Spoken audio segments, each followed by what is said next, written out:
I'm sure a common phrase that we're all familiar with when regarding to police is that they are to protect and serve the community. All that I would like to ask you to do is please look at this image, the equipment that they're using, and the way that they look, and tell me, do they look like protectors or people that are meant to go in, kick down a door, and shoot someone's brains out? We need to demilitarize the police. In order to discuss this, we need to figure out how did police become so militarized. And it all starts under President Lyndon B. Johnson in 1968 with the signing of the Omnibus Crime Control and Safe Streets Act. This bill of legislation was passed largely due to the Watts riots and the 1967 Detroit riots. What this bill granted was the police now had the ability to obtain helicopters, tanks, armored cars, gas masks, bulletproof vests, and other various military equipment. Fast forward around 20 years, and around 1997, then the government or Congress passes the 1033 program. And the 1033 program was perhaps the most significant piece of legislation passed in arming police, as it now granted police the ability to obtain surplus military equipment. And that ranges from anything, Humvees, 50 cal like mounted machine guns, tanks, anything you name it, they had it. The militarization of police, though, doesn't just end with the equipment that they're obtaining. A lot of it actually comes from the way how they train the police officers, the policies that they are instructed to use, and the mindset that they learn while in the academy. According to the American Bar Association, they found that the average police recruit receives 58 hours of firearms training, 48 hours of defensive tactical training, and only 8 hours of de-escalation training. What this shows you is that they have a shoot first and think later mindset.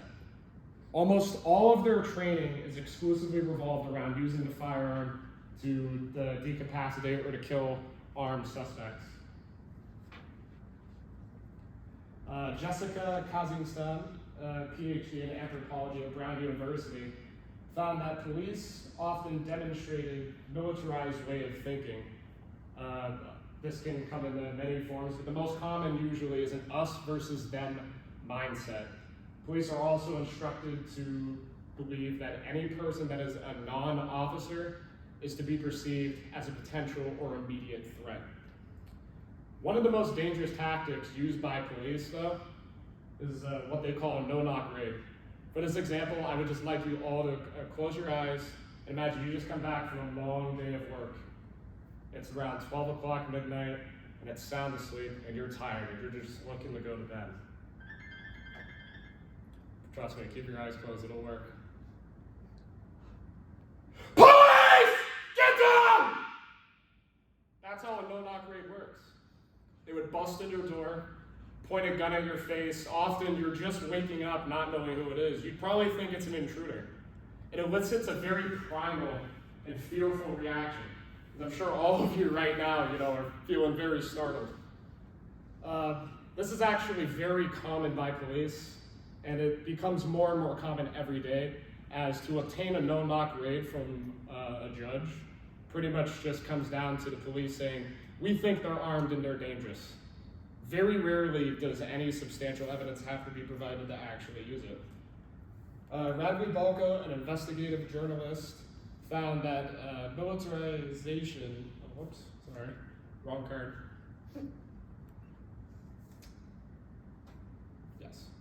Radley Balko states that in her 15 years of experience being an investigative journalist, that every year there's 8 to 10 cases where innocent people have been killed during a no-knock raid. Project on Government Oversight, also known as the POGO organization, found that police who look militaristic, use militaristic gear, and otherwise come off as threatening or intimidating are actually much more likely to display violent behavior and to kill civilians that they are supposed to protect. This next piece of information, I just want to tell you guys to brace yourselves because it may come off as just hard to digest. The American Civil Liberties Union, the ACLU, in a report titled War Comes Home, found that during these no-knock raids, there was a child burned in his crib, severely injured by a flashbang, a mother and her 14-month-old child shot by police, a grandfather mistakenly shot by police, and a war veteran shot by police for grabbing a shotgun to investigate a noise outside his window. All of these tragedies, unfortunately, are caused by that militaristic mindset and the police obtaining that equipment. Police should not be killing the people that they are meant to protect and serve. Arming the police more heavily does nothing, absolutely nothing, to reduce crime. This comes from Tom Clark, professor of anthropology at URME, and he quotes, "You can't justify giving surplus military equipment to police departments on the grounds it will lead to crime reduction. It's just not true." My biggest point that I want to say today is that demilitarizing the police is not a means of trying to harm the police or the people that are in the community that live in the community. Demilitarizing the police is a way to protect civilians and the officers that risk their lives every day for our safety. Thank you. All right. So since your peers are giving you the feedback today, what is a piece of advice you would give Blaze to tell him, well, not a piece of advice, what can you share with him that he did well? I think you did a very good job connecting to pathos.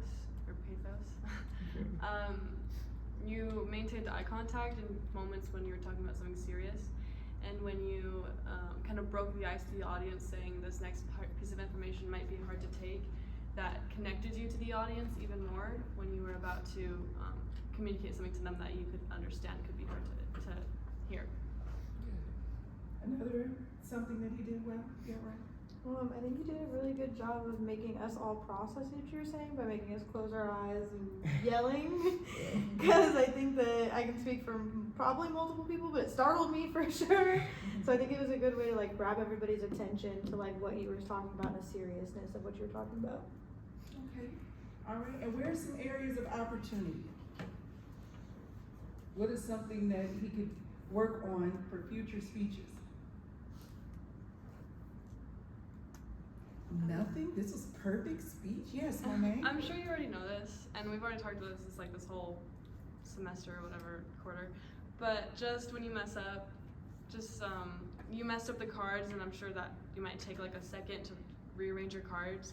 Just say, just don't say anything. Just like keep talking, and then take a pause, rearrange your cards, find your card, and then find your spot again. Because once you do that, we understand that. But when you say, "Oh, sorry, wrong card," then it kind of takes away the flow from the speech and the topic of the speech, and it puts it back on like your cards or whatever, you know. But I'm sure you already understand that, so. Yeah.